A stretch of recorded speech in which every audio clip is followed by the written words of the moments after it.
If you've been told you have prostatitis but no antibiotics, let's help. This video is for you. Let's find out why you have prostatitis, inflammation of your prostate, and yet there is no bacteria, and they can't figure it out. Interestingly enough, you've been prescribed antibiotics, even though they didn't see anything. Inside of your pelvis, right here, is a set size. There are certain things that sit here, including your prostate. When your prostate is being squished because this space is tight, now you have reason why your prostate is inflamed. The question you want to ask is, why are things on the inside, why are things tight? When we look into that question, we see that pelvic stability is absent. When it's absent, the muscles on the inside, which were designed to work with the outside to stabilize your pelvis, are overworking because the outside environment is not doing its job. So this is a mechanical problem. If we go in and we bring stability and proper mechanics in place, now the muscles on the inside don't have to overwork and they can chill and relax. Now we need to go and clean up what occurred as a result of that tension that existed. I hope this makes sense. So how do we go about doing that? We start first by assessing where the instability is. We need to bring mechanics into the picture.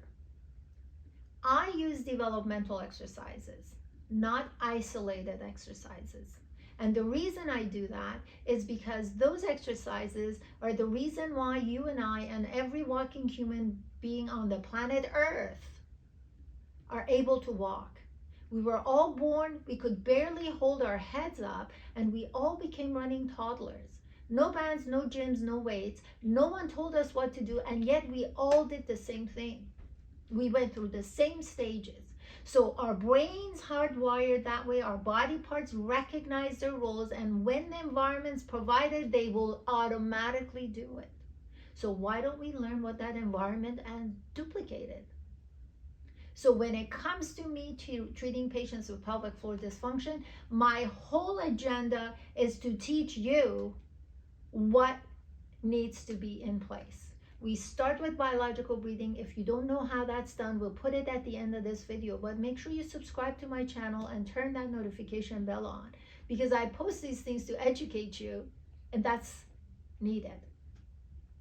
So we start with biological breathing, which is inspired by watching human babies. When we watch babies, we see they don't breathe through their mouth. They breathe in and out through their nose. And there are certain things that take place that are so freaking difficult to do when you've done it wrong for so long. It's difficult, but not impossible. So we can do it by learning and practicing it. Then I use developmental exercises, basically mimicking exactly what we all did as babies. But the key here is to understand the principles and provide the opportunity for the body parts to play in the playground the right way. But since you're learning what those principles are, you apply those principles across all activities, including your workouts. You catch yourself when you commit the crime, and you notice when you do things right.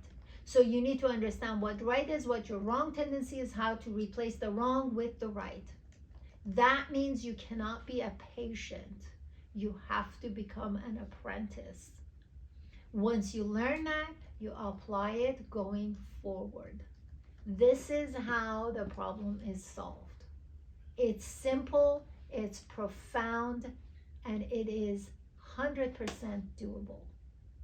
If you need help with your pelvic floor dysfunction, contact me.